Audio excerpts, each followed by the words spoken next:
The wishing elixir of Meadowbrook. In the quiet village of Meadowbrook, where green hills rolled gently under the soft morning light and the streams whispered their way through wildflowers, lived a young apothecary named Nora. Her little shop was nestled at the edge of the village, next to a grove of ancient trees. It was a cozy place, filled with jars and bottles of every shape and size, each labeled in her mother's neat handwriting. Herbs hung from the ceiling, drying in bundles of lavender, thyme, and sage, filling the air with a calming scent that seemed to ease even the deepest worries. Nora had inherited the shop from her mother, who had been the village's healer, herbalist, and sometimes, if you believe the old folk, a bit of a witch. Nora's mother had taught her everything she knew about plants and potions, but there were still secrets Nora was yet to uncover. She had a quiet, curious spirit, always ready to learn more about the world around her.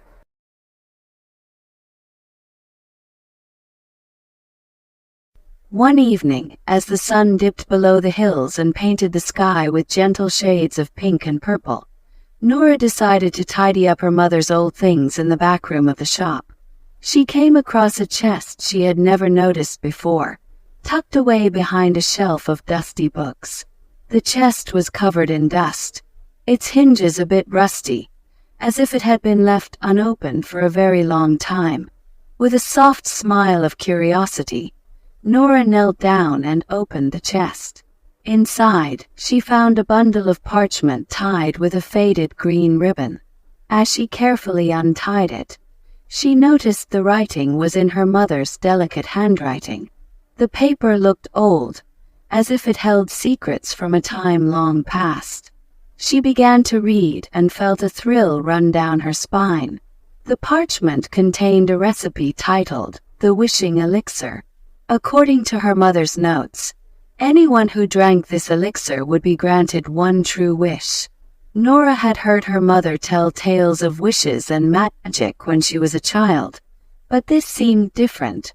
The recipe was complex, requiring rare and unusual ingredients: moonlight moss, a feather from a phoenix, and the tear of a dragon.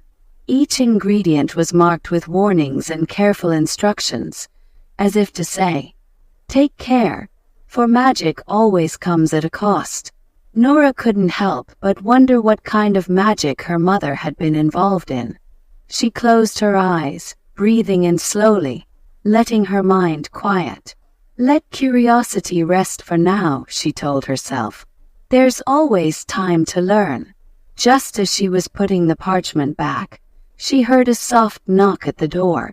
Standing there, cloaked in shadows, was a man with tired eyes and a heart heavy with sorrow. He introduced himself as Eamon, a traveler from a distant village, in a voice that was barely more than a whisper. He explained that he had lost someone dear to him and needed the wishing elixir to bring her back. He pleaded with Nora, saying he'd do anything if she could just make the potion for him. Nora looked at him with compassion.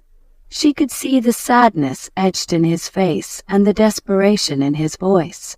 Her mother had always taught her that kindness was as powerful as any potion.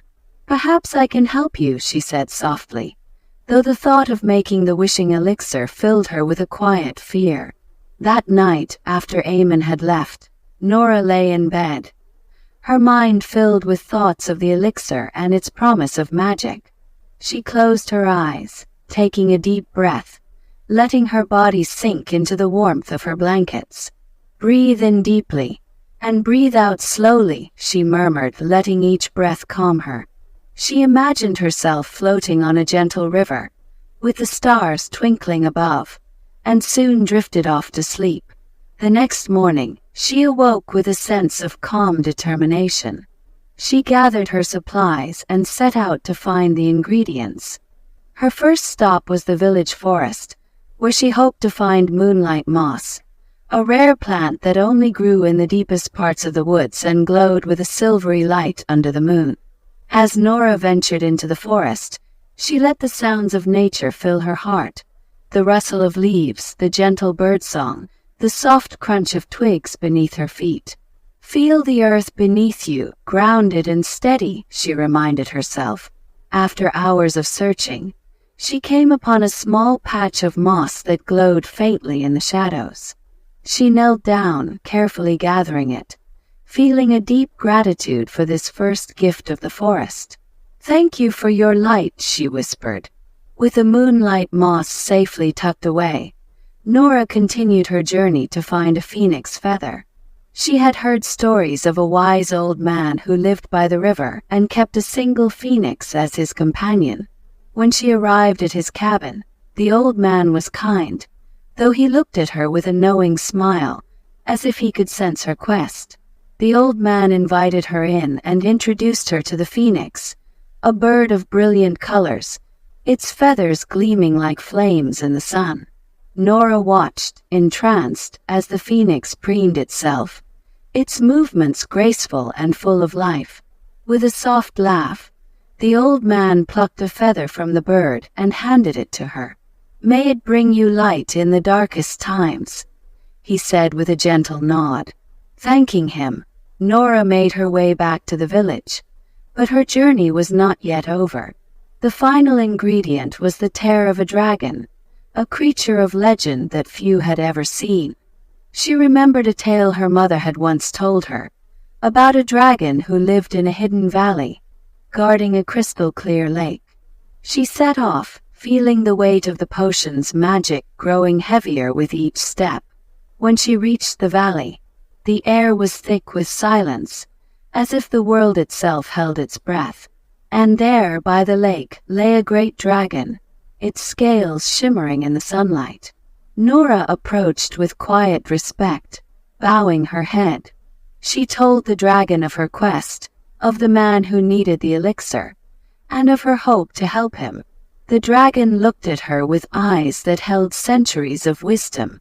A single tear rolled down its cheek, dropping into the lake with a soft ripple. Nora collected the tear with care, feeling its warmth in her hands, a gift of compassion and sorrow. With all the ingredients finally gathered, Nora returned to her shop and prepared the wishing elixir. As she stirred the potion, a soft glow filled the room, as if the magic itself was coming to life. She whispered words of peace over the brew, hoping it would bring solace to the traveler's heart. When Eamon returned, Nora handed him the potion. "Remember," she said gently, "magic has a price. A wish may cost something dear to you, though you may not realize it now." With a quiet nod, Eamon took the elixir and drank. His wish was granted, but with it, he lost the memory of the one he had loved most, the very person he had wished to bring back. And though his heart was healed, he left Meadowbrook with a bittersweet peace, knowing he had found solace, even if the cost was steep. And as for Nora, she tucked the recipe away, understanding now the true weight of magic, and the wisdom of her mother's gentle teachings. As she closed her shop that evening, she breathed in the scent of lavender, feeling a deep peace settle within her. "Let every breath bring calm. Let every worry drift away," she murmured, feeling a quiet joy in her heart. And so, life returned to its gentle rhythm in Meadowbrook, with Nora always ready to help, her heart filled with kindness and the soft magic of a healer's wisdom.